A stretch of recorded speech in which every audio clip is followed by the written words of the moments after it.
بسم الله الرحمن الرحیم. اللهم صل علی محمد و علی آل محمد کما صلیت علی ابراهیم و علی آل ابراهیم انک حمید مجید و بارک علی محمد و علی آل محمد کما بارکت علی ابراهیم و علی آل ابراهیم انک حمید مجید. عرض سلام و ادب و احترام خدمت شما خوبان و سروران. الله رو سپاس از اینکه یک بار دیگر در برنامه دیگر از برنامه‌های سفره دل توفیق خدمت به شما خوبان و سروران نصیب گردید. بسیار سپاسگزاریم الله متعال رو به خاطر این نعمت و همه نعمتاش. در برنامه دیگر از برنامه سفره دل به همراه شما عزیزان گرد سفره دلی دیگر، گرچه سفره‌مون هنوز پهن نکردیم، این سفره بعد بالاخره به خاطر اسم سفره هم شد یک سفره بعد اینجا پهن بکنیم. عزیزی میگفت که برنامه‌تون اسمش سفره دل اما هیچ اثری از سفره در برنامه نیست، اما به هر حال دیر وقتی است که سفره دلمون رو به همراه شما عزیزان پهن کردیم و درباره اون صحبت می‌کنیم، درباره دغدغه‌ها و دلهره‌ها و دلواپسی‌ها و دلنگرانی‌هایی که در دل بسیاری از ما و شما عزیزان به هر حال مشغول کرده دل ما رو. و به همراه جناب دکتر نور محمد عمرای عزیز هم همچنان در این برنامه الله رو شاکریم که جناب دکتر هم در جمع ما حضور دارند و موضوع دیگر از موضوعات این برنامه رو در امتداد مسیر برنامه‌های گذشته به همراه جناب دکتر پی خواهیم گرفت. در ابتدا بنده به نمایندگی شما عزیزان عرض سلام دارم و ادب و احترام و خوش آمد میگم حضور جناب دکتر رو در داخل استودیو. خوش آمدید جناب دکتر. خیلی خیلی ممنون. بنده هم عرض ادب و سلام و احترام دارم خدمت همه شما بینندگان عزیز و خدمت دستاندرکاران شبکه و از اینی که باز فرصتی دادند که ما در سفره دل شما عزیزان حضور داشته باشیم. کمال سپاس و تشکر رو از این عزیزان دارم و البته من خیلی خوشحالم امروز وقتی اومدم به استودیو دیدم آقای سلیمانی خیلی خوشحالند و ژست گرفتند و سرحال. گفتم چی شده آقای سلیمانی؟ حتما میخواد برید عروسی. و ظاهرا برنامه عقد بود دیگه. به هر حال عقد است و جوونا تا حرف از عقد میشه به اصطلاح دهنشون شیرین میشه و به اصطلاح گونه هاشون گل میندازه. مثل استاد سلیمانی در خدمت شما هستیم و بریم به هر حال حالا که شما اینقدر اصرار دارید بریم سر سفره عقد. در برنامه گذشته به همراه شما عزیزان درباره برنامه‌های گذشته درباره موضوع خواستگاری و انتخاب همسر صحبت کردیم و سخن رو آغاز کرده بودیم. مسیر رو ادامه دادیم از انتخاب همسر مناسب و صفاتش و بحث خواستگاری و محفل خواستگاری و قیل و قال خواستگاری و همچنین دوره نامزدی، البته با اون تعریفی که جناب دکتر داشتن، فاصله بین خواستگاری تا عقد. و در این برنامه به همراه شما عزیزان از عقد تا ازدواج رو بررسی خواهیم کرد. دوران عقد رو به همراه جناب دکتر، دورانی که برای خیلی از عزیزان بسیار شیرین هست، برای عزیزانی که تجربه کرده‌اند دوران بسیار زیبایی است. عزیزانی هم که تجربه نکردند حتما تجربه خواهند کرد انشاءالله این دوران رو. کسانی که قصد ازدواج دارن، اونایی که قصد ازدواج ندارن که خب به هر حال دیگه یک فکر اساسی باید بکنن. اصلا کلا یک دفعه کلا باید رفرش کنن. ازدواج ندارن منظور شما؟ شاید عزیزی باشه دوست نداشته باشه ازدواج. چرا دوست نداره؟ شاید نمیدونم، شاید احساس بکنه که ازدواج دست بالش رو میبنده، شاید فعلا میخواد ادامه تحصیل بده تا یه 50-60 سال دیگه، شاید به هر حال ازدواج مانعی است برای پیشرفت و به هر حال فعلا قصد ازدواج نداره دیگه، نمیخواد ازدواج کنه، مجبور نیست دیگه. برای وقتی کسی نمیخواد ازدواج کنه نمیشه مجبورشون کرد. اما دوران جالبی است، به تجربهش میارزه بلکه بیشتر از تجربه.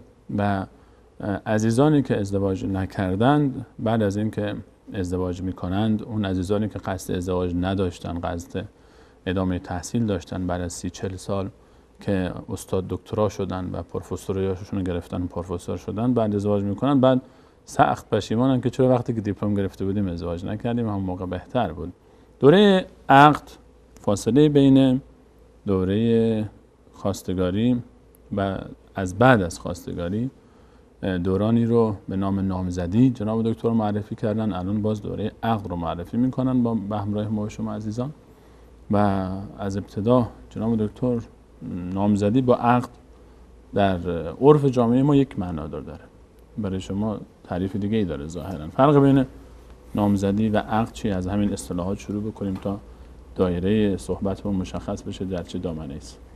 بسم الله الرحمن الرحیم. الحمد لله و الصلاة و السلام علی حبیب و مولای رسول الله و علی آله و صحبه و من والا.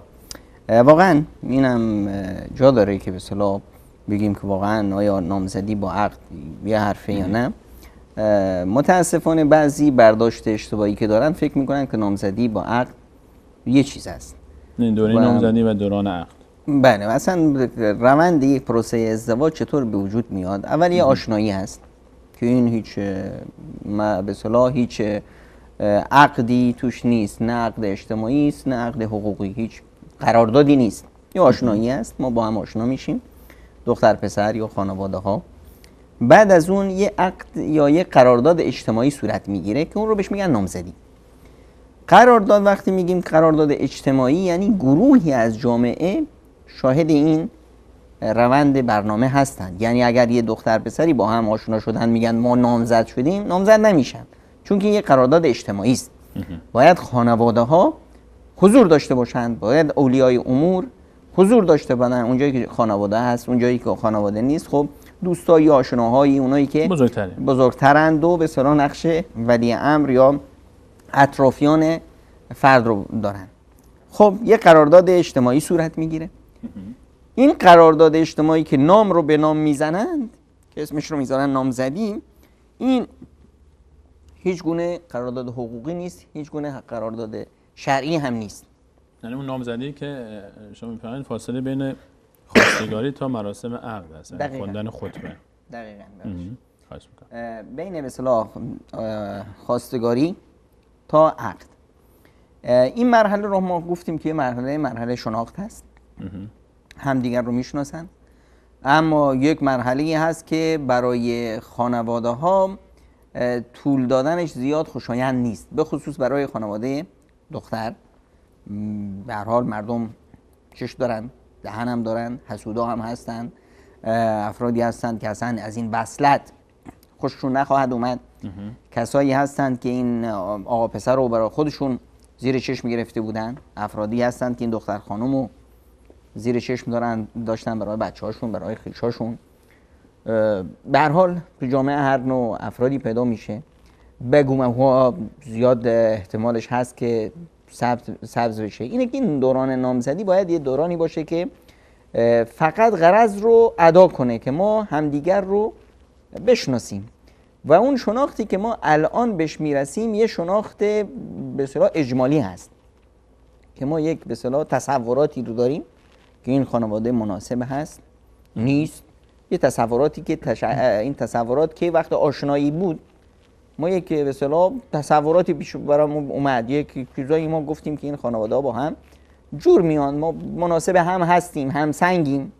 خب حالا واقعا هم سنگیم، واقعا مناسب هم هستیم، خب یه مدت زمانی نیاز داریم که این رو خودمون بریم کشفش کنیم. این قبل از عقد یا بعد از عقد؟ قبل از عقد.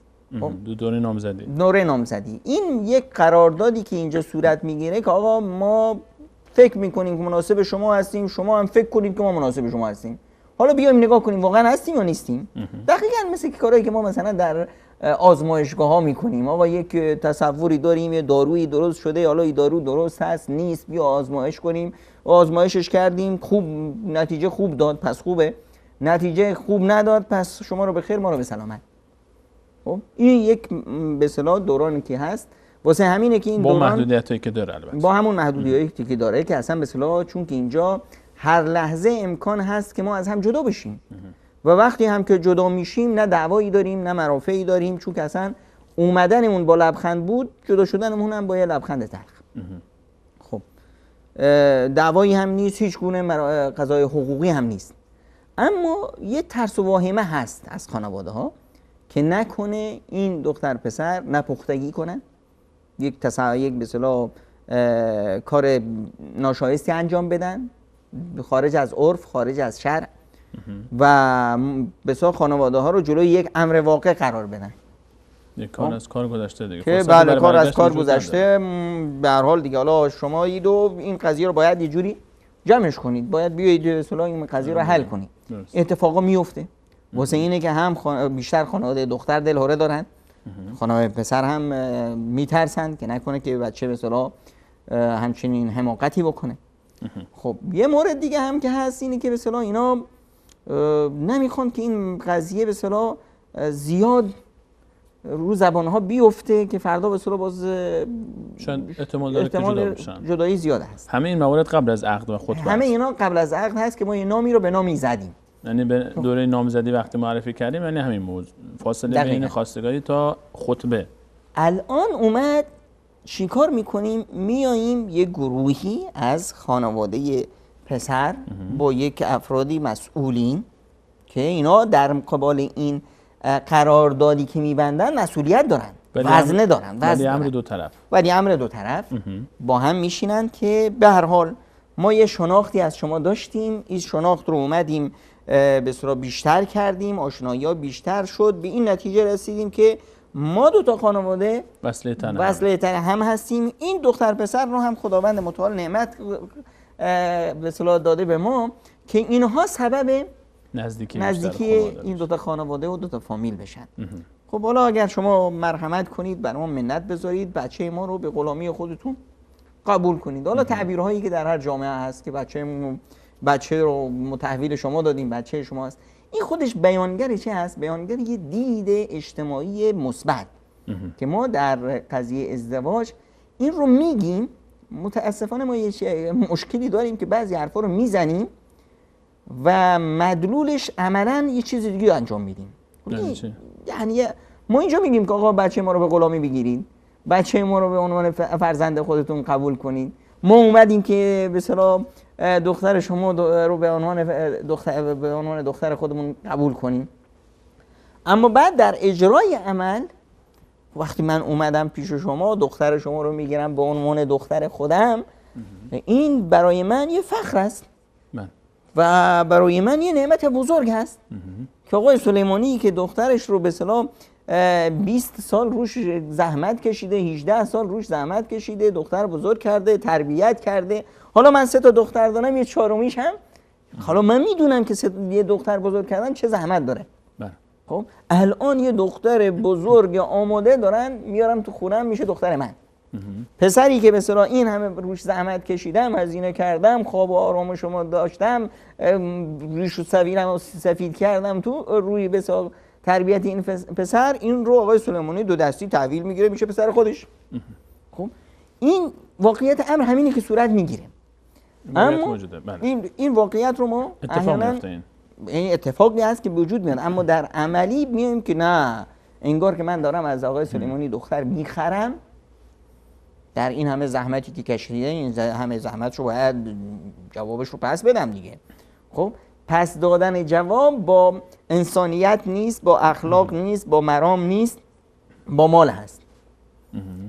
و همینطور در مسئله مهریه که بهش اشاره میکنه. اما در عموم قضیه عقد یک قرارداد هست، قرارداد اجتماعی هست که همه جامعه در شریک میشن، در اولیاء امور خانواده ها شریک میشن. یک قرارداد حقوقی هست که الان دیگه مثل نامزدی نیست که هر وقت دلت خواست بری کنار. اینجا دیگه شناخت کامل شده، ما هم دیگر رو شناختیم. به اون چقدر شناختیم؟ همون قدر که به ما فضا داده شد. با این فضایی که ما داشتیم، با این شناختی که ما داشتیم، این رو قبول میکنیم. الان بعد از این برای ما یه موارد دیگه ای سبز میشه، این دیگه ما حق بازگشت نداریم. خب میتونستیم قبل از این تحقیق رو بکنیم، میتونستیم قبل از این به این نتیجه برسی، حالا که نرسیدی قبول کردی. من اومدم این نمیدونم تلفن رو از شما خریدم، اول چکی کردم، شناختم اینا، بعد از اون رفتم خونه متوجه موارد دیگه شدم که این برای اون کاری که من میخواستم به در نمیخوره یا اون کار رو به نحو احسن انجام نمیده. خب قبل از این خب چیش داشتم، گوش داشتم، میتونستم بپرسم، مهندسی بیارم، نمیدونم فلان، این کارا رو میتونستم بکنم، نکردم. الان باید دیگه مرحله‌ای هست که باید فکر کنم که چطور از این به داده‌ای که به من رسیده، از این من به بهترین وضع استفاده کنم. یه مورد دیگه این به اصطلاح یک قرارداد شرعی هم هست، یه حقوق هست، یه هم قرارداد اجتماعی هست، هم شرعی هست، هم حقوقی. خب که اگر من میخوام جدا بشم، جدا شدنم دیگه ما رو به خیر، شما رو به سلامت نیست. من اومدم طی یک قرارداد حقوقی اومدم که این قرارداد یک مسئولیت هایی داشت، یک مهریه‌ای بود اینجا. خب الان اگر بخوام برم کنار، باید طی همین پروسه‌ای که من جلو اومدم باید همین پروسه رو معکوس طی کنم و این حقوق رو پرداخت کنم و به اصطلاح برم کنار، که بعد این پیامدهای خیلی هم در سطح جامعه هم از قضايا شرعی اینجا مطرح میشه. قضايا شرعی خیلی عمده اینجا رو میگیره اصلا. یعنی الان مثلا طرف اومد ازدواج کرد، عقد که کرد، این شد خانمش، اینا شدن زن و شوهر، یعنی پدر مادراشون شدن پدر خانم و مادر خانم و به اصطلاح قضیه محرمیت هم اصلا مطرح شد اینجا. مادر خانم شد مثلا مثل مادرش، پدر خانم شد مثل پدرش، و این روابط تا روز قیامت هم هست که این روابط به هم نمیخوره. حالا اگه اینا به هم خوردن، این روابط اجتماعی که بالاتر از روابط دو فرد هست، اینا صورت گرفته، تا ربودش بافته شده، هیچ راه برگشتی هم براش نیست. ممکنه که این گره رو اینا باز کنن، جدا بشن، اما این قضیه به اصطلاح روابط اجتماعی که صورت گرفته، اینا همچنان پابرجاست. خب این قضیه به اصطلاح عقل هست که در این مرحله ما اومدیم وارد یه مرحله جدید میشیم.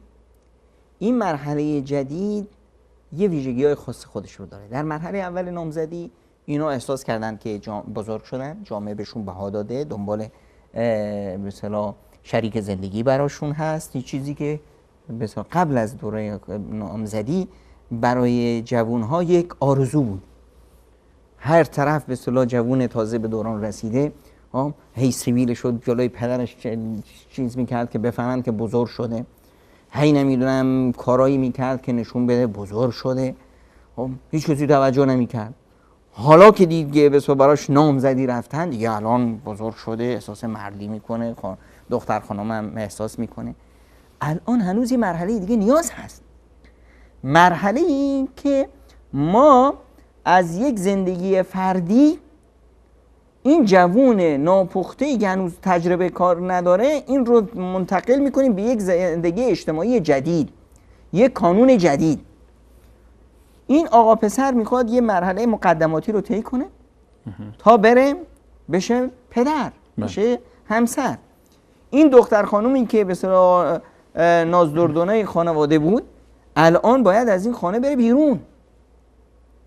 یهو بیرون رفتن، یهو یه تجربه رو به اصطلاح تجربه کردن. خب یه تجربه‌ای هم هست که تو این تجربه ناکامش بهای سنگین داره، بهایش تا عمر هم یه لکه است.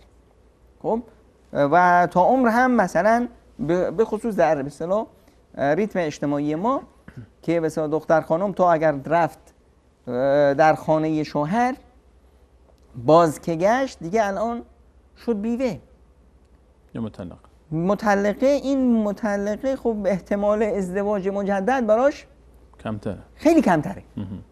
خب غیر از این ما متاسفانه باز یه موارد دیگه اجتماعی دیگه داریم، بیماری های دیگه اجتماعی که داریم، اینه که خب جامعه ای که هنوز از به اصطلاح تربیت اسلامی دور هست، زبان بیلگام داره. خب الان دیگه افراد فضول، افراد بی وجدان و بی ضمیری که تو جامعه هستن، چه قصه ها که درست نمی کنن، چه آبروریزی ها که درست نمیشه. اینجاست که اینجا دیگه یک به اصطلاح مرحله‌ای وارد شدیم ما که بازگشت نداره در واقع. خب هدف از این مرحله چی میتونه باشه؟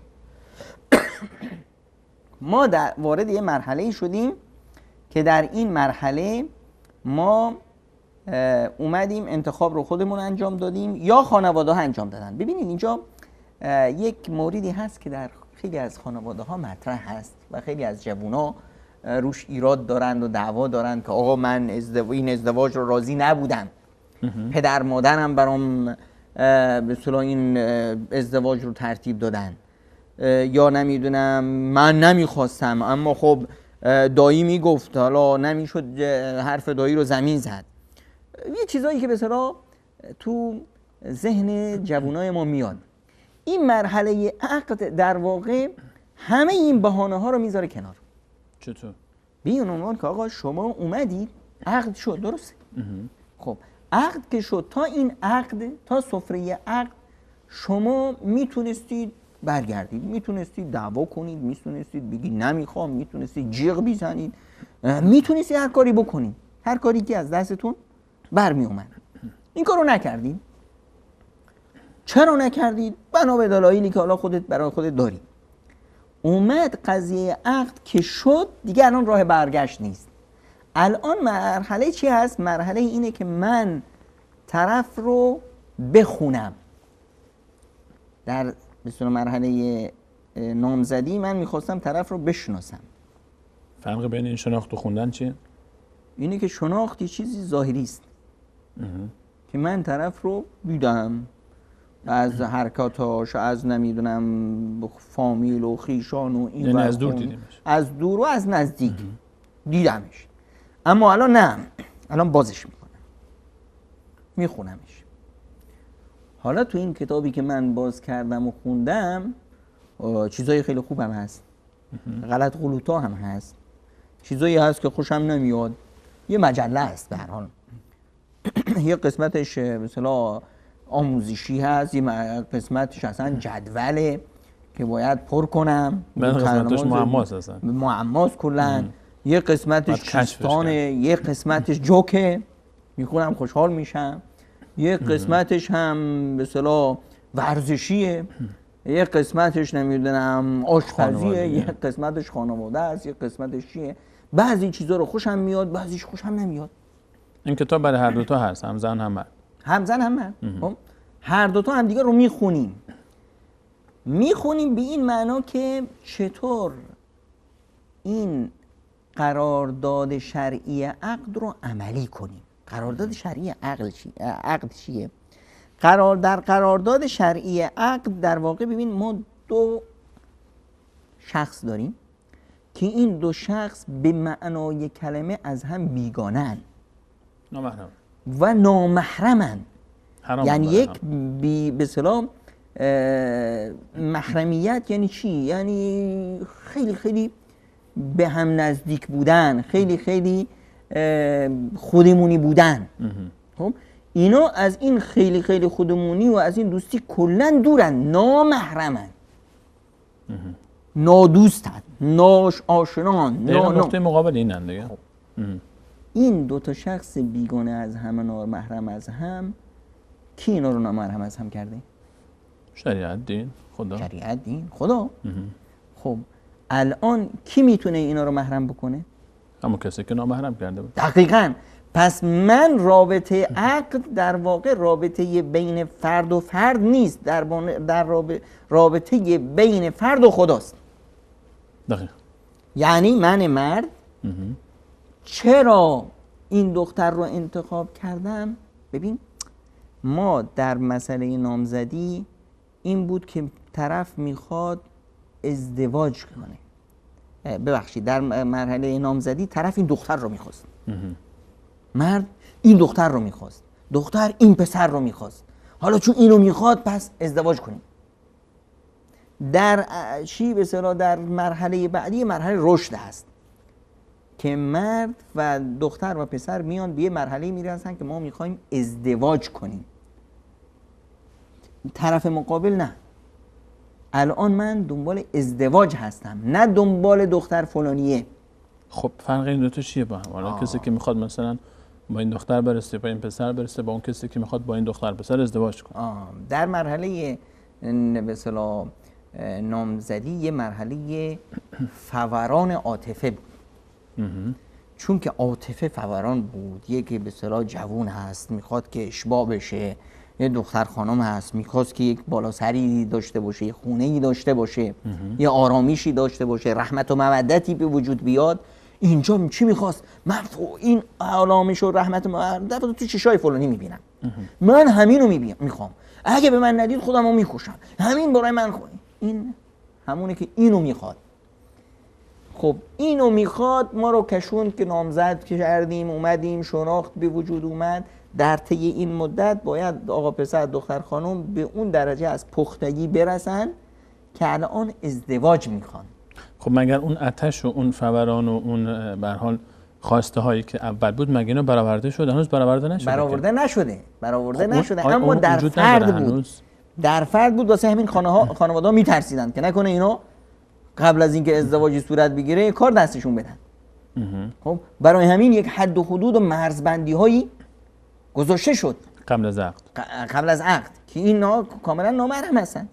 خب ما تلاش میکنیم که اینا رو به اصطلاح یک فضایی به وجود بیاد که شناخت بیشتر بشه و محرمیت به اصطلاح به وجود بیاد. و اینجا یک اشتباهی که در جامعه ها هست، یک اشتباه جاهلی که در بسیاری متاسفانه از جامعه های ما هست که آقا میترسن، خانواده ها میترسن، راه حل چیه؟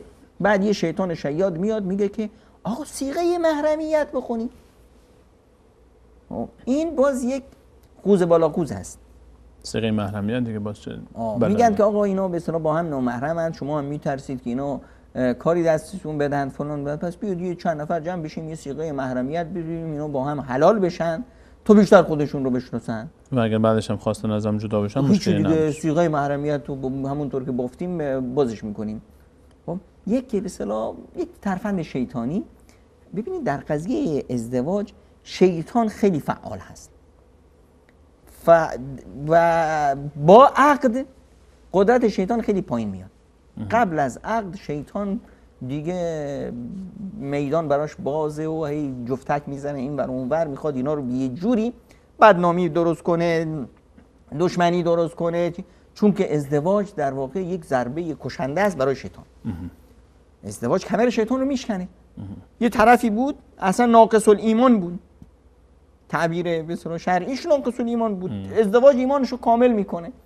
خب این یعنی 50% میاد 100% میشه. با یه جهش نیروش دو برابر میشه. شیطان دیگه نمیخواد این جهش صورت بگیره. درست. در دوران نامزدی شیطان خیلی فعال است. همین که عقد شد، عقد در واقع تبری است که میزنن رو دم شیطان میکننش. خب فعالیت شیطان خیلی کم خواهد شد چون دیگه رسما این دو نفر زن و شوهر هستن. خب الان که به اصطلاح ما اومدیم به یک مرحله رسیدیم از پختگی که اینا الان در پی ازدواج هستند، نه در پی فلان دختر. فلان دختر سوژه مناسب ازدواج هست. خب من میخوام ازدواج کنم، فلان پسر سوژه مناسب ازدواج هست. ببین مرحله پیشش این بود که نه من اونو میخوام، به هر صورتی شده این باید دست بیارمش.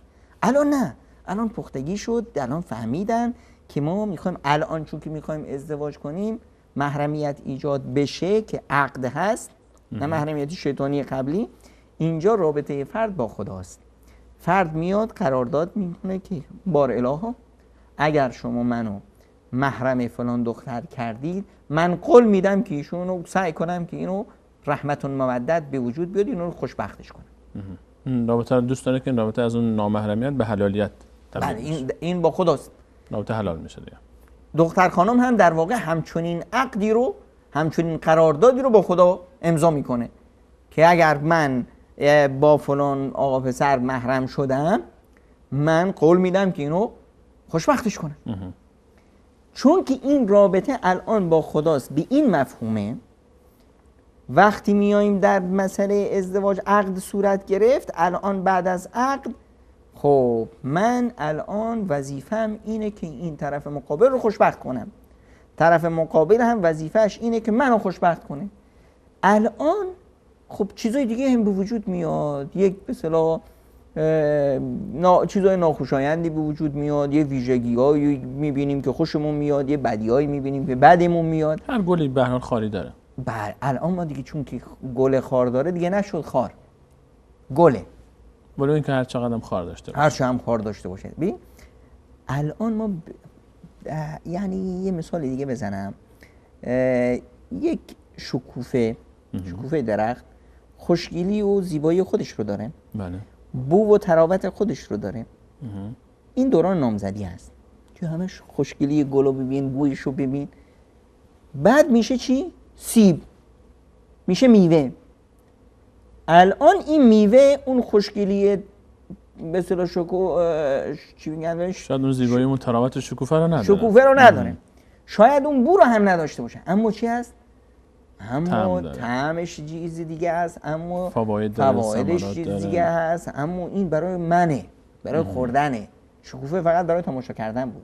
الان اینه که ما همدیگر رو میخونیم. همدیگر رو که میخونیم یعنی اینی که ما الان میخوایم بدونیم که این طرف مقابل چه چیزهایی باعث خوشبختی اون میشه که من این کار رو بکنم، چه چیزهایی باعث میشه که اون ناراحت بشه تا من از این کارها دوری کنم. من شخصیت خودم رو میشناسم، شخصیت اون رو الان نیازه که بشناسم تا شخصیت خودم رو وفق شخصیت اون بسازم. یعنی میفهمید همین صحبتایی که مثلا تو دوران عقل میشه که تو از چه رنگ خوشت میاد، از چه میوه خوشت میاد، نمیدونم از چه غذای خوشت میاد، همین موارد یا نه فراتر از اینا؟ خیلی وقتا صحبت از عقل که میشه، اول عقل میبینیم که دو نفر با هم میشینن و نشستن، حالا مثلا عقدم که شده حتی شاید تو دوره نامزدی هم این صحبت مطرح بشه، ولی خب بعد از عقد که دیگه زن شوهر میشن رسما، تا قبل از اینکه حالا اون ازدواج عرفی صورت بگیره میشینن صحبت میکنن تو از چه رنگی خوشت میاد. خب تو این مسائل هم اینجا هم خیلی وقتا جناب دکتر یک سری رودرواسی ها، یک سری تعارفات، یک سری به هر حال محافظه‌کاری ها وجود داره. یعنی آیا میشه ضمانت کرد که این دوره فاصله بعد از عقد با اینکه محرم هم شدن به هر حال علاوه شرعی هیچ ممانعتی بینشون وجود نداره، بتونن به اون شناختی که میخوان برسن؟ آیا مانعی وجود نداره برای رسیدن به این شناخت؟ ببینید شناخت کامل در دوران عقد هم صورت نخواهد گرفت. خب الان شما بعد از پس دنبال چی هستیم تو این دوران؟ الان این شناختی که ما در این دوران، اون خوندنی که در این دوران شما اشاره فرمودید، این ورق زدن به هر حال کتاب یا اون دفتر مخاطب ما، الان تا چه حدی حداقل ما بدونیم که موفق بودیم، تا چه حدیش ما دست پیدا بکنیم تونستیم به هدف این دوره برسیم؟ ببینید در این مرحله یه مواردی هست که ما لمسش میکنیم. قبلا شاید میشنیدیم، الان عملا لمسش میکنیم که مرد غیر از زنه، زن غیر از مرد.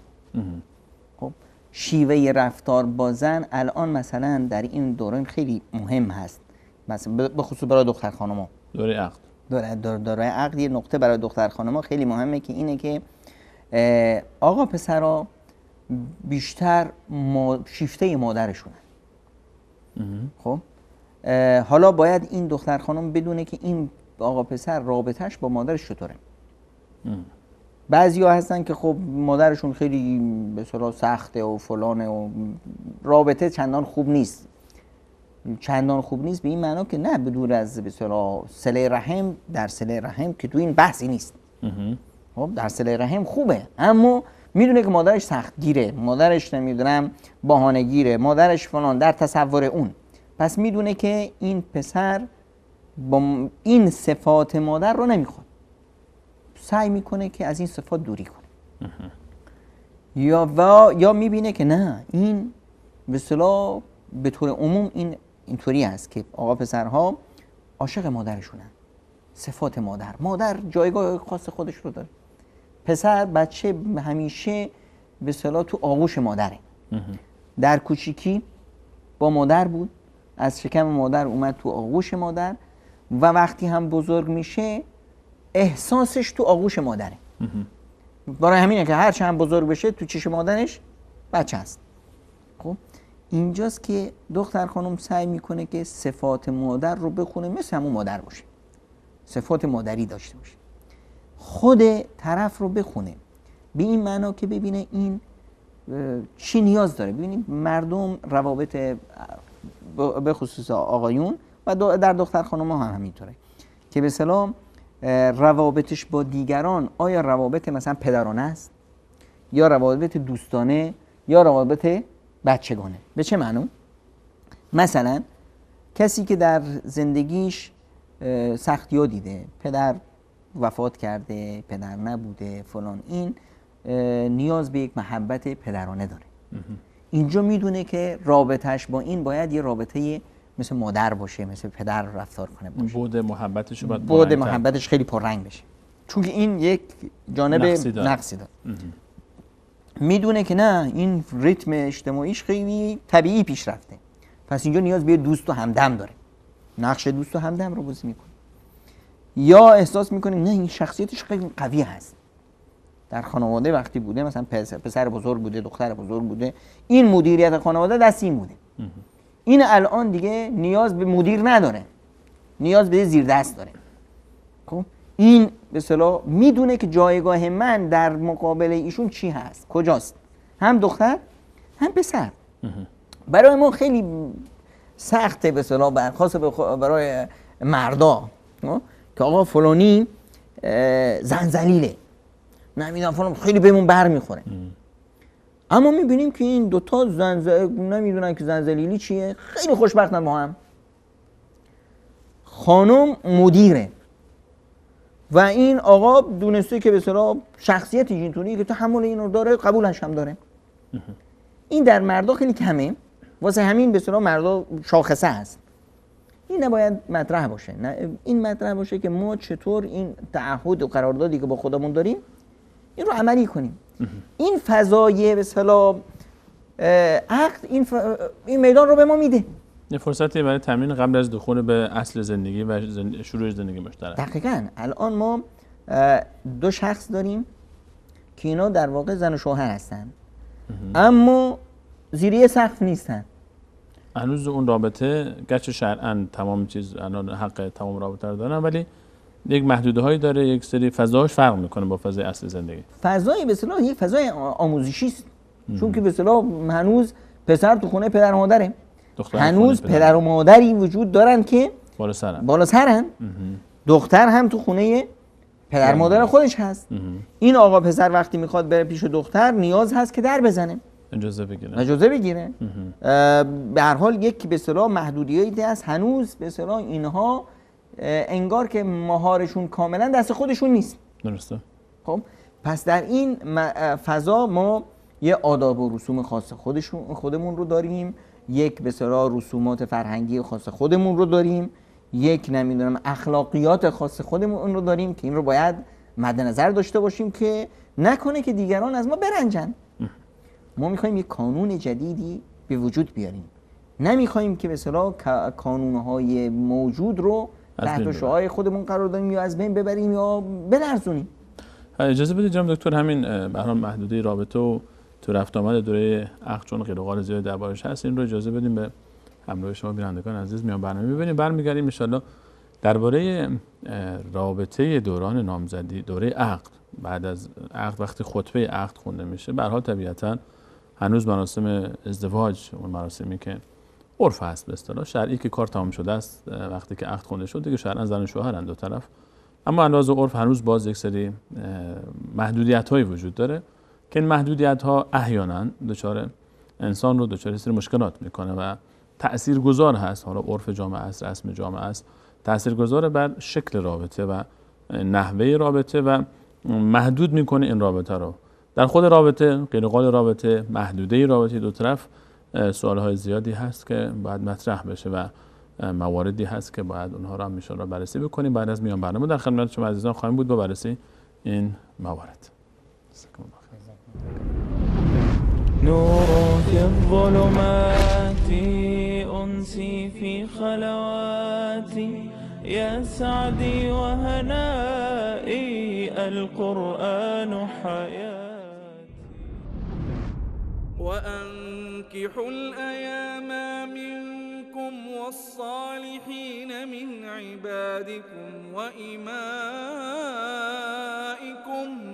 إن يكونوا فقراء يغنيهم الله من فضله والله واسع عليم.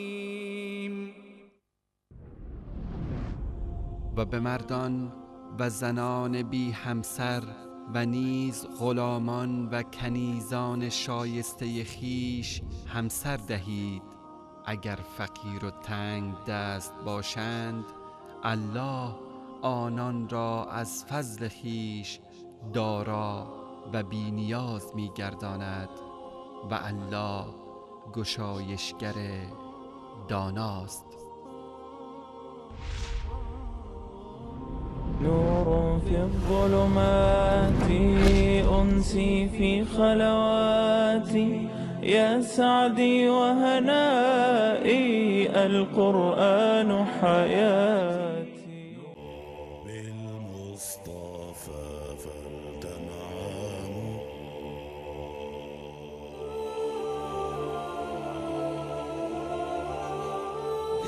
بالمصطفى فلتنعم بمدحه ترنم بالمصطفى فلتنعم بمدحه ترنم أحلى الورى طه حبيبي صلوا عليه بالمصطفى فلتنعم بمدحه ترنموا بالمصطفى فلتنعموا بمدحه ترنموا أحلى الورى طه حبيبي صلوا عليه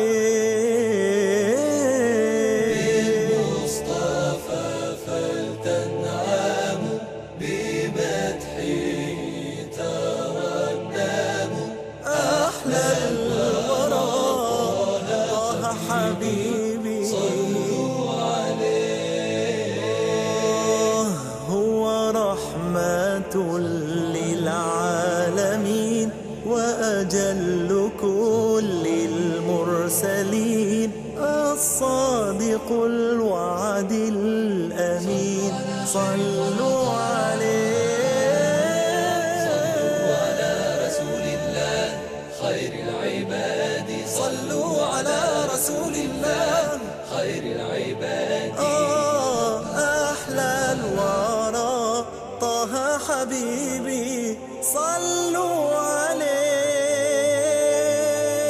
يهفو لنا يا سعدنا يشتاق لقياه بنا أواه فاض حنيننا صلوا عليه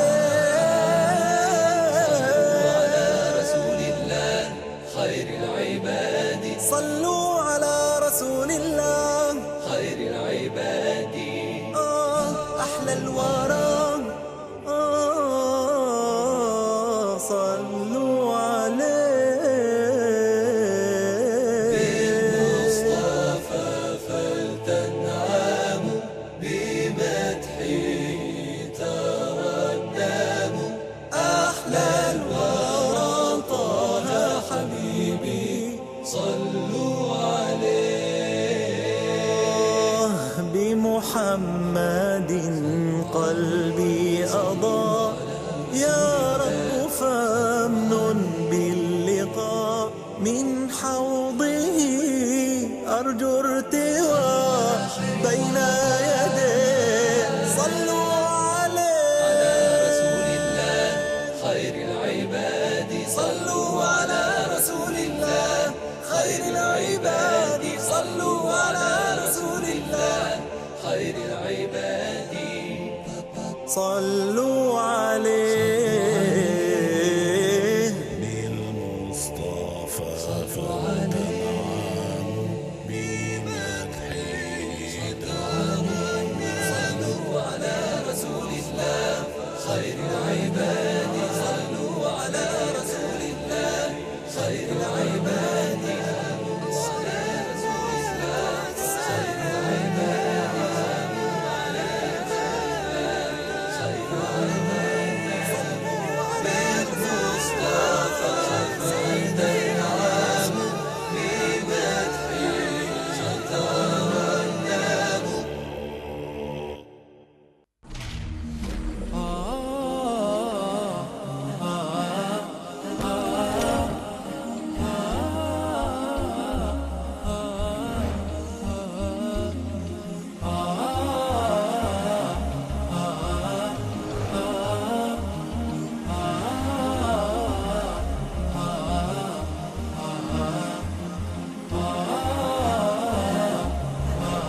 با عرض سلام مجدد خدمت همه شما خوبان و عزیزان و سروران. وقتی که آقا پسری بعد از خواستگاری و لحظه شماری برای مراسم عقد، فرصت عقد براش میرسه، مراسم عقدش هم میگیره، شرعاً زن و شوهر حساب میشن.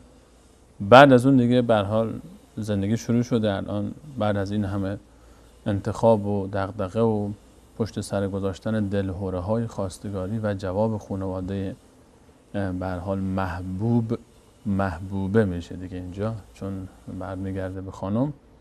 الان دوره عقد رو شروع میکنه و این دوران الان تا ازدواج بعضی وقتا طولم میکشه. این دوره درش تنگ میشه، بعضی وقتا میخواد بره سری بزنه، عرض ادبی بکنه و به بهانه‌های مختلف سعی میکنه که نزدیک بکنه خودش رو به وصال یار برسه و به هر بهونه‌ای، خدا نکنه یک شیر آبی در آخر خونه پدر خانم خراب بشه، ایشون دیگه میشه متخصص کلا لوله کشی. اگر کولر مشکل پیدا کرد میشه برقکار.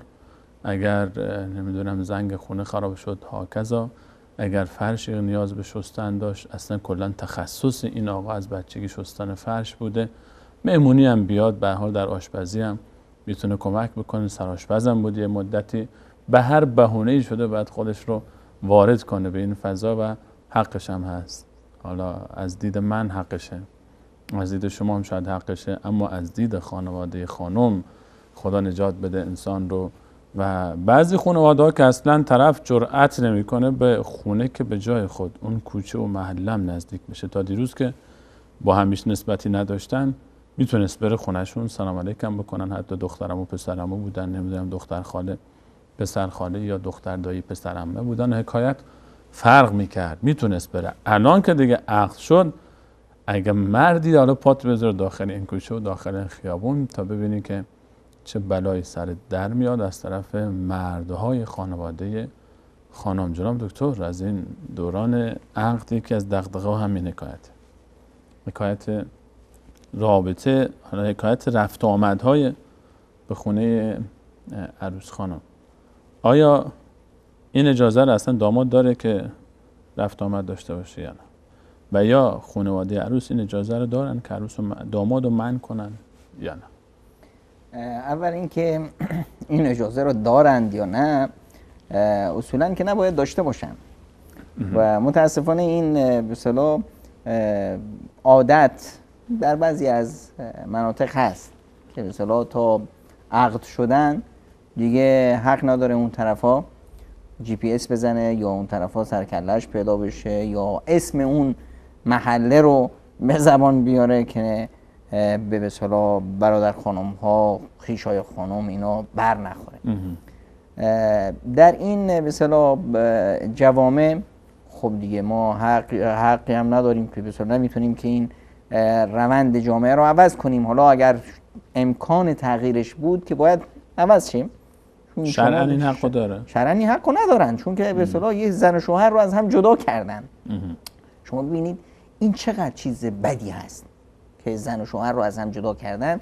این رو اصلا انسان یه چیز منفوری هست.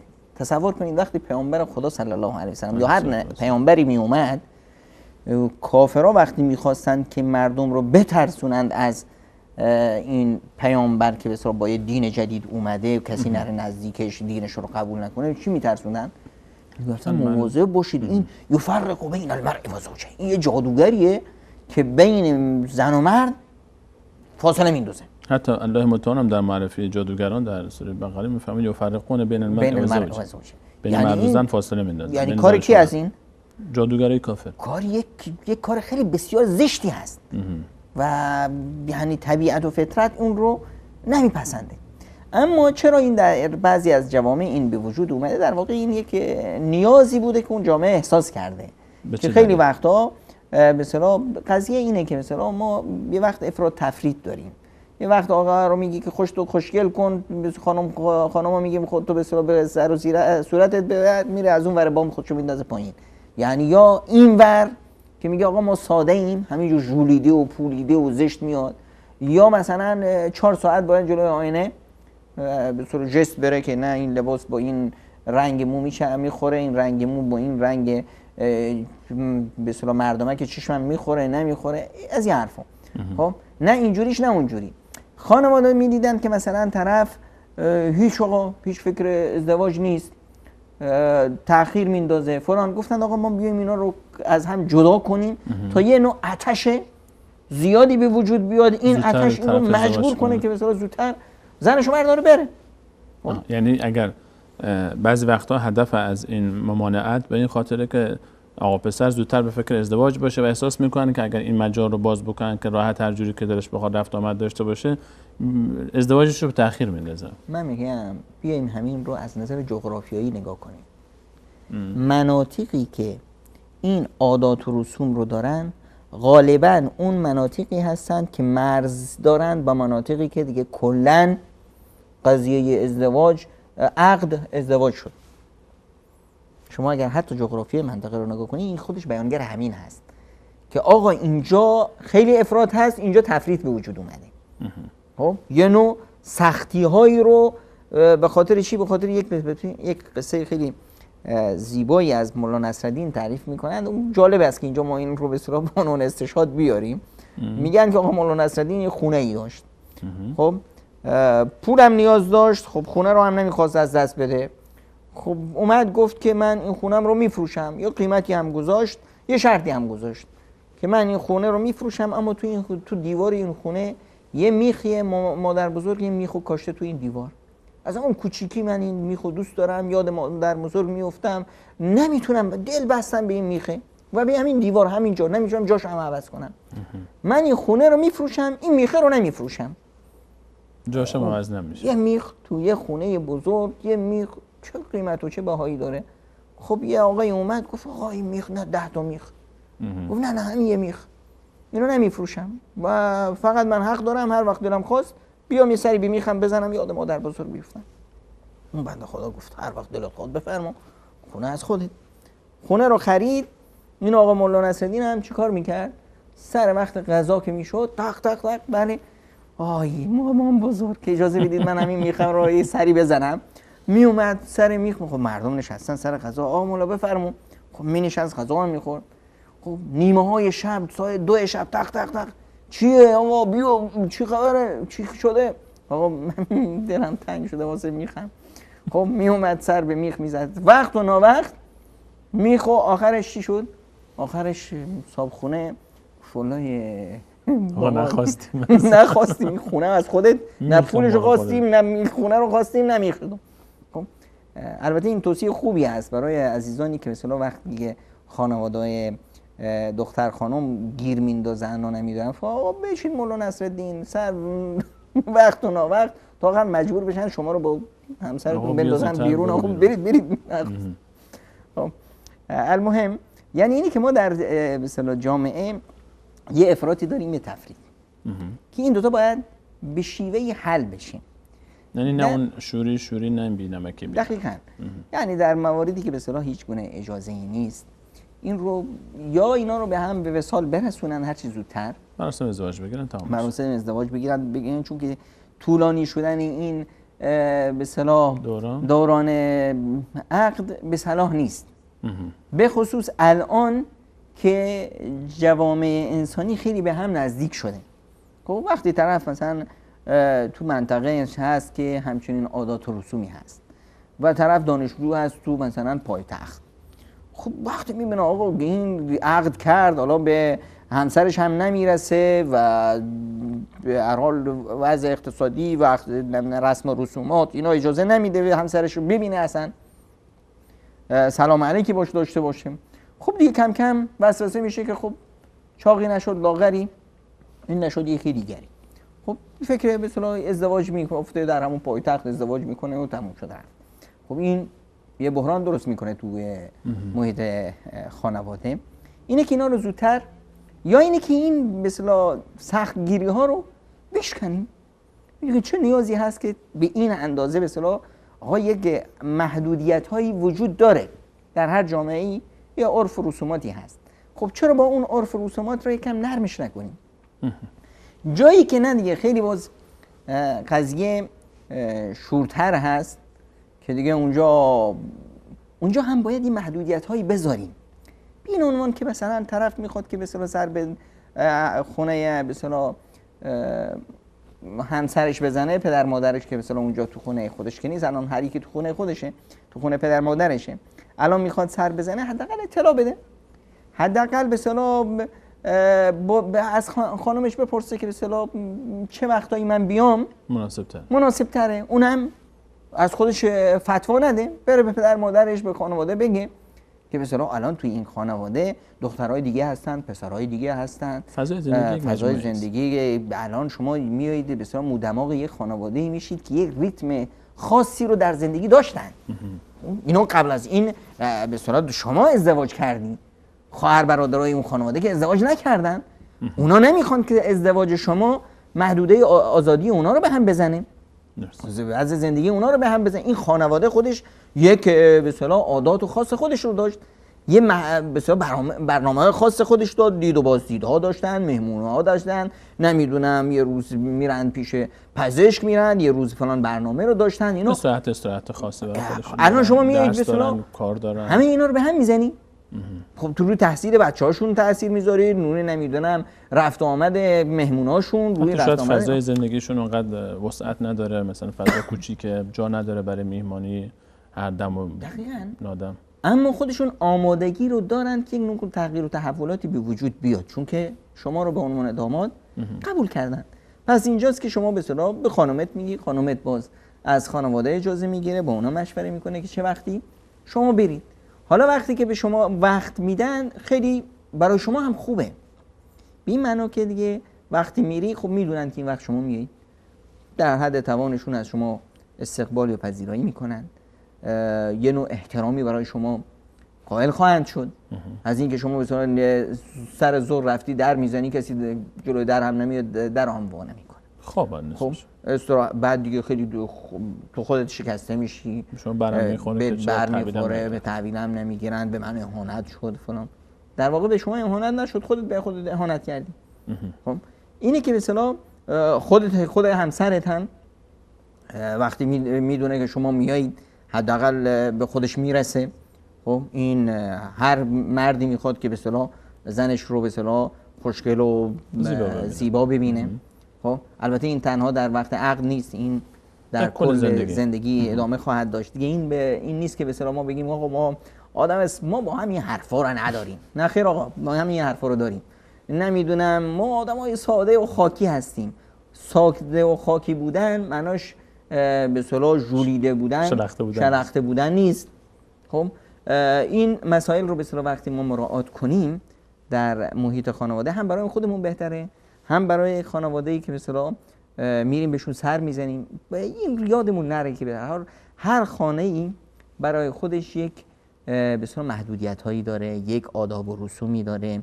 واسه همینه که برای خانه‌ها در گذاشتن، در و دیوار گذاشتن، مثلا هر کسی هر وقت و بی وقت سر نزنه، و در هم بسته است، زنگی گذاشتن، اجازه به اصطلاح الان که هم خیلی آسونه، تلفن هست، به اصطلاح به هر حال یک نوع برنامه ریزی بشه، این دید و بازدیدها یه مدیریتی بشه، و حتی همون به اصطلاح نشست و برخاسته ها ما توجه کنیم که این خانه‌ای که ما میریم الان خانه ما نیست، یه خانه یک کسی دیگه هست، محدودیت هایی ما در این خانه داریم. خب به خصوص در این خانه ای که به اصطلاح چند تا پسر دختر دیگه هم هست، و اون پسر دخترها عمرهای مختلفی دارن، مسائل خاصی هست که برای هر یکی از این اعمار مختلف، عمرهای مختلف باید مد نظر گرفته بشه. الان من یک عنصر تازه وارد در این محیط هستم، درسته که اسمم داماد هست، اما به هر حال باز اون انسی که ایجاد شده بین من و همسرم، نه با خواهراش، با برادراش، اونا به هر حال در فضای اونا من هنوز بیگانه‌ام. این محیط و این به اصطلاح عاداتی که هست اینا رو باید رعایت کنیم.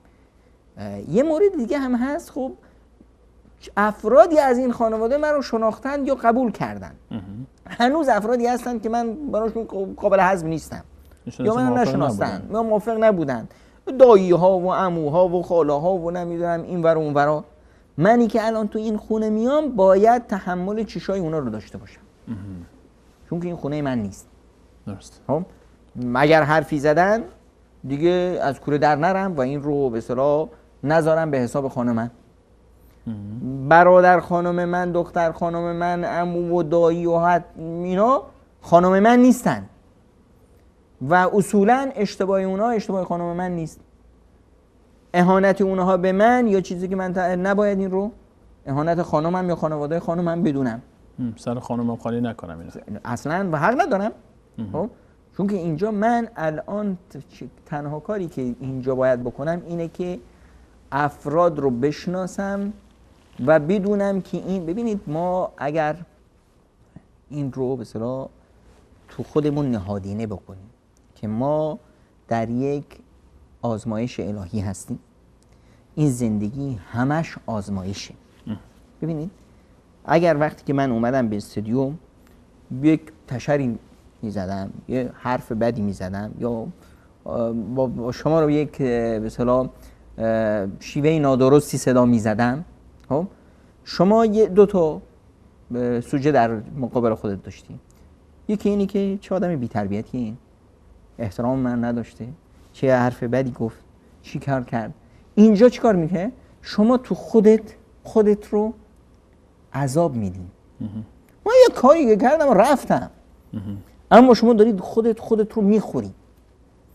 اما اگر دیدت یه دید دیگه بود، یه بینشی، این که مثلا همین برنامه سفره دل هدف همینه که ما مردم رو از دیدن بینایی از بصیرت بیاریم از بصر بیاریم به بصیرت، که مردم رو ببینیم که واقعیت زندگی یه جوری دیگه است.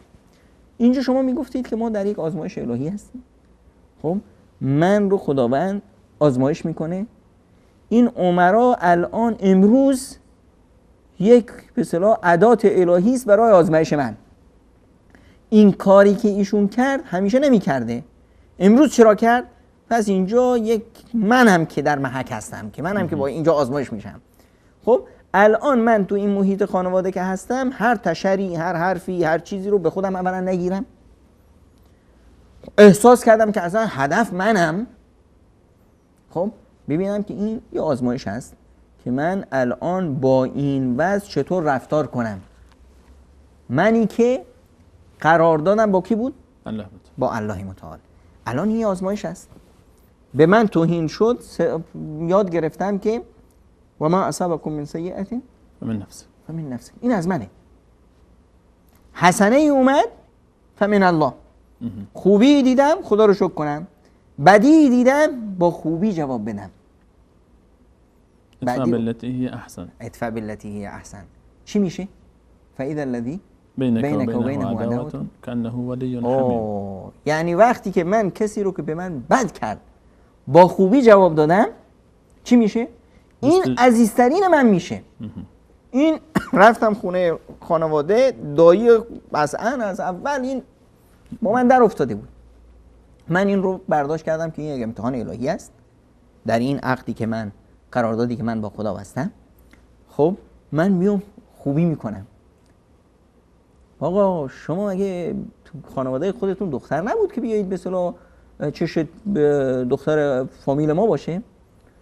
ولی دایی جان حقیقتش من همین خوبی های شما رو که میشنیدم از دور، شیفته شما بودم. من میخواستم که به هر حال فرزند شما بشم. خیلی بی خود میتونستی جای دیگه بری فرزند کسی دیگه بشی، بهتر از شما کجا میشه پیدا کرد؟ خب این رو هر چه به من بدی میکنه من به خوبی جواب میدم. یه روز، 2 روز، 10 روز، 100 روز، 1000 روز، بعدش چی؟ میشکن آخرش این صخره ذوب میشه. خب بعد میبینی که همین دایی، همین کسی که با ما در افتاده بود، بزرگترین مدافع ما میشه، در کنار ما میشه. میبینه که آقا یک ازدواجی صورت گرفته، الان دیگه نه راه رفت است نه راه برگشت، پس بسازیم. خب اینه که ما اگر با این دید به زندگی نگاه کنیم، همه این مشکلات حل میشه.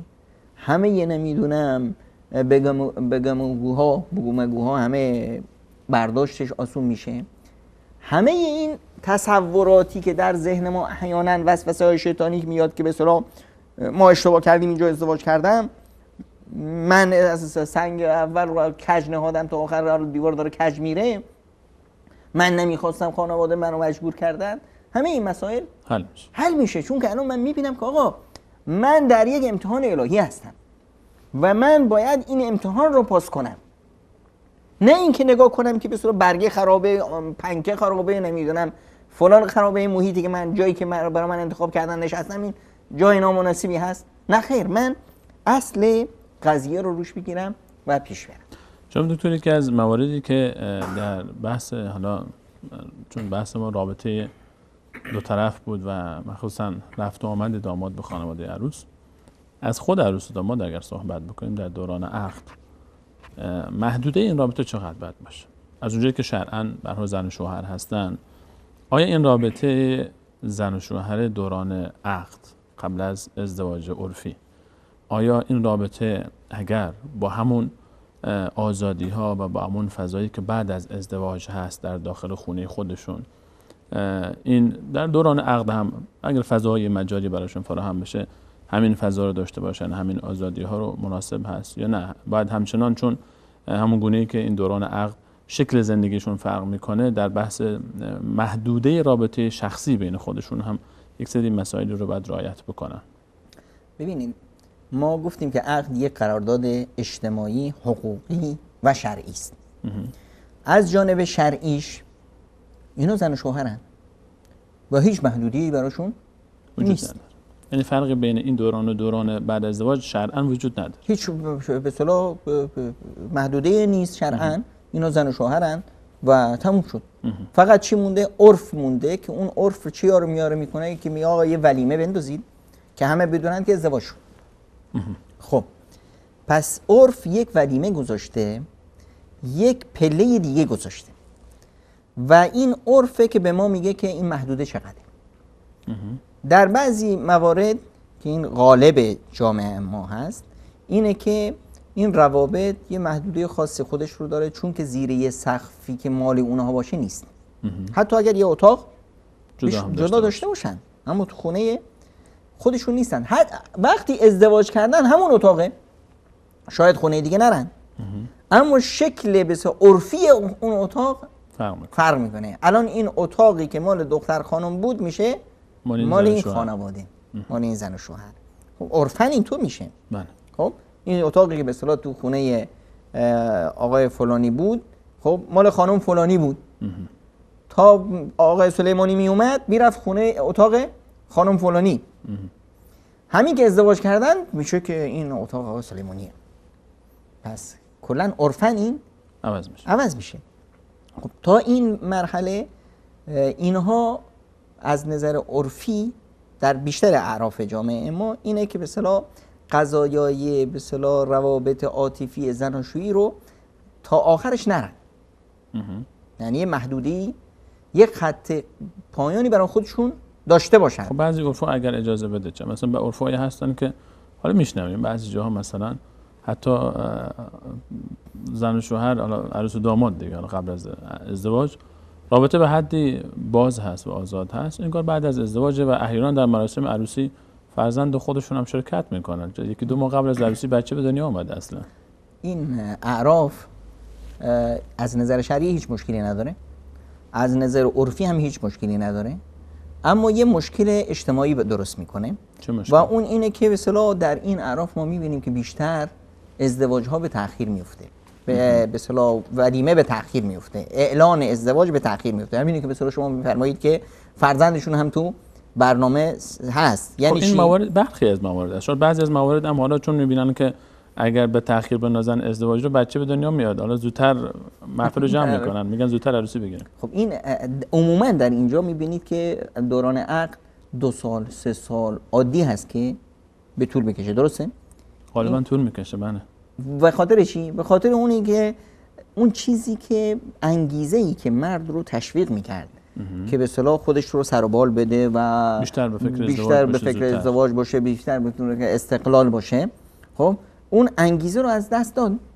اون چیزی که در پیش بود، اون آتش بهش رسید. حالا که بهش رسید دیگه هیچ انگیزه محرک قوی نیست. برخی از نیازهاشو به دست آورده تا حدود زیادی. تقریبا کل نیازهاشو به دست آورده. براش خیلی راحت تر این وضع. تحملش آسان تره. این وضع اصلا براش اگه طولانی هم بشه این دوران زیاد اذیتش نمیکنه. این حداقل بار مسئولیت از شانش کمتره.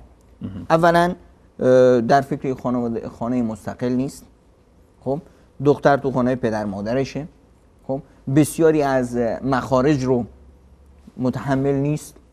خب اگر به این وضع پیش بره آقا پسر خیلی براش راحته. از خودش هم هست. از خودش هست. خب اینه که در همین موارد می‌بینیم که در دوران ازدواج رو به تأخیر میندازن، سعی میکنن دوران بچه‌داریشون هم به تأخیر بندازن تا به اصطلاح مجبور نشن که کال قضیه رو جمع کنن، ازدواجی به راه بندازن. در این موارد یه مورد دیگه هم به وجود میاد، چون که تأخیر میافته اینا هم انتظارات جامعه بالا میره و میگن که خب حالا که اینقدر طول داده باید یک ازدواج محفل این چنانی باشه. غالبا در همچین جوامعی هزینه ازدواج خیلی بالاست. خب ما میخواهیم که هزینه ازدواج حداقل باشه. ما میخواهیم که ازدواج رو هر چیز بیشتر آسانتر کنیم و آتش افراد رو برای ازدواج بیشتر کنیم. خب تا یه جامعه سالمتری داشته باشیم.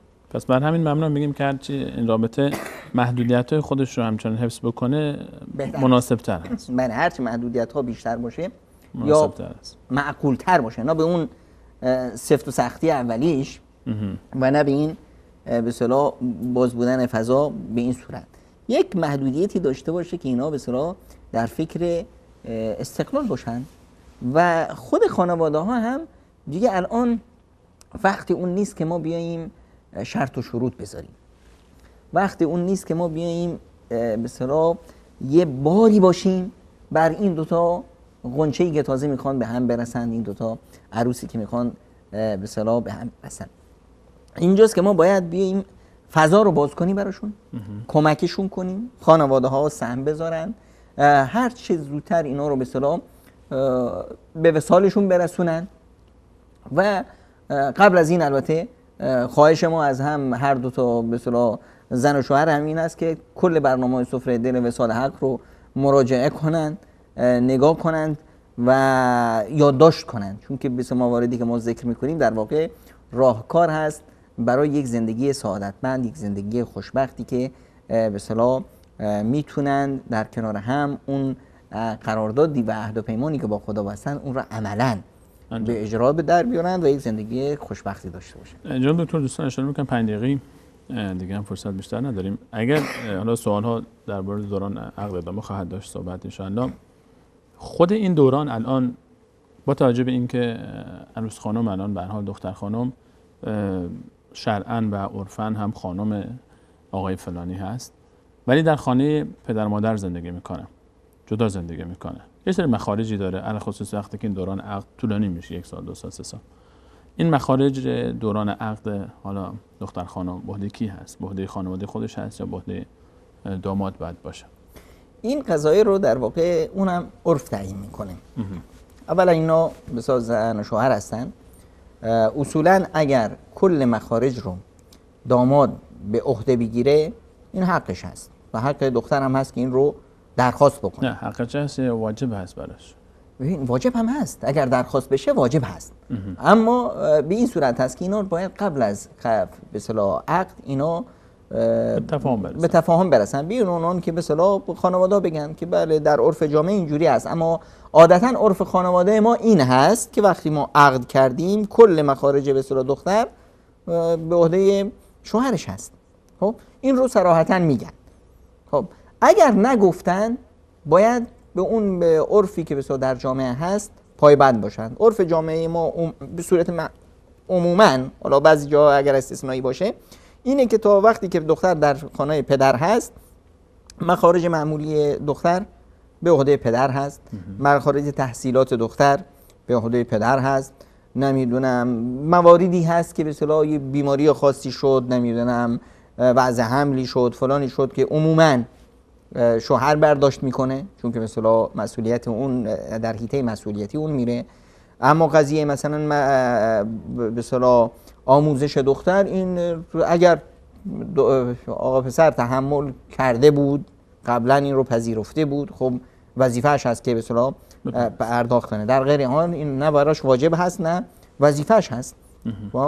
تا وقتی که به اصطلاح دختر در خانه پدر هست، قضیه لباس و پوشاک و اینها به صورت عموم وظیفه به اصطلاح خانواده پسری هست که به اصطلاح این رو تأمین کنن اگر بهش اشاره شده بود. اگر نه این دیگه عرف هست. عرف اگر به این رفت که به اصطلاح پدر دختر تحمل کنه، خب تحمل میکنه.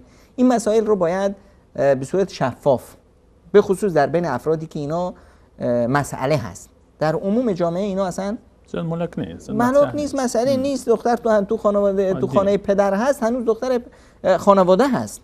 خب این عرف اینجوری هست. اما اگر نه این رو به اصطلاح مطرح کردن، روش اتفاق کردن، این بر شوهر وظیفه‌اش هست و واجب است که این مسائل رو به اصطلاح برداشت کنه.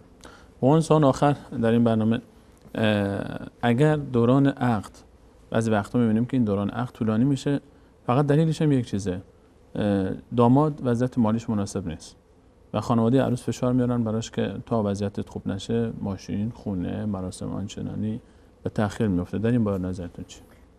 بهترین به اصطلاح نسخه‌ای که برای این داماد تجویز میشه این نسخه مولا نصرالدین است که گاه و بیگاه بره تا به اصطلاح بیرونشون بندازن و برید زن تا بگیر وردا برو دیگه. خب در این موارد باید خانواده ها یه مقدار همت کنن. خانواده ها اگر این رشد رو ندارن، این ببینید هرچی این مسائل پیچیده تر میشه، سخت تر میشه، این دلالت بر عدم رشد و آگاهی و فرهنگ جامعه یا اون خانواده ها داره. برا من نگو که آقا اینا خانواده فرد مثلا پدر خانم نمیدونم عالم دین هست، نمیدونم تحصیل کرده هست و فلان هست فلان هست. عرف اجرایی بیانگر رشد این فرد هست، نه آموزه هایی که به اصطلاح تو سرش به اصطلاح انبار کرده. درسته تو این کله یک کتابخونه میتونه جا بگیره، اما کتابخونه ای است که گردوها گرفته و به اصطلاح فایده نیست.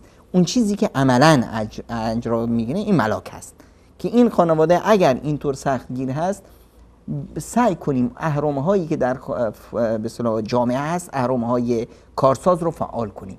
امام مسجد، استاد مثلا مدرسه، دوست عزیز، کسی که حرف میره. ببینید خداوند متعال روزی های مختلفی رو به افراد مختلف میده. ثم لتسألن عن النعیم، و روز قیامت خداوند از این نعمت هایی که به افراد داده بازخواست میکنه که شما چیکار کردید. نه روز قیامت، حتی تو دنیا بازخواست میشن مسئولیتش. خب که شمایی که تو این خانواده، تو این محله ریش سفید بودی، حرفت رو مردم میگرفتن، به اصطلاح وزنی داشتی، برین جوونا برند اینا رو بگیرن، بیان به اصطلاح فشار بیارن رو خانواده ها که یک ازدواج رو هر چه امکانش هست ساده تر، یا آقا یک ولیمه یک گوسفندی سر ببریم، 4 تا دوست و همسایه رو دعوت کنیم، یا نهاری یه شامی را بندازیم، ازدواج شد تموم شد رفت. چی میشه؟ زمین به زمون میشه افته؟ نه. خیلی راحت تر این خانواده‌ای که به اصطلاح اون مخارجی که میتونستن توی سالن بدن، نمیدونم یه ریخت و پاشی بندازن و بعد زیر قرض و قرضه برن، همه اینا رو ما به این سادگی حل کردیم.